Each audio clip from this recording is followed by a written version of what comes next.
Rice ഇടാൻ പോവാണ് കേട്ടാ. വെള്ളം തിളച്ചു. അപ്പോൾ ദേ റൈസ് സുരേട്ടൻ ദേ ഇങ്ങനെ ഇട്ടുകൊണ്ടിരിക്കുന്നുണ്ട്. അതേ റൈസ് ഇട്ടിട്ടുണ്ട്. ഒരു 3-4 പ്രാവശ്യം നമ്മൾ റൈസ് കഴുകണം കേട്ടോ. ഒരു 5 മിനിറ്റ് നേരം കുതിർക്കാൻ വെച്ച് കഴിഞ്ഞാൽ നല്ല മയത്തിലുള്ള റൈസ് കിട്ടും നമുക്ക്.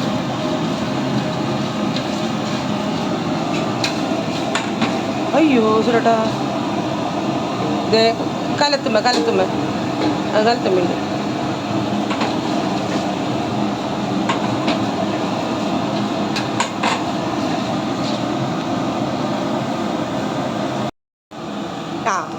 ഉപ്പ് കുറച്ച് പോരായിക്കുണ്ടായിരുന്നു. ഞങ്ങൾ 2 കൈ ഉപ്പാണ് ഇട്ടുണ്ടായിരുന്നത്. ഒരു പിടിയും കൂടി സുരേട്ട ഇട്ടുണ്ട് കേട്ടോ.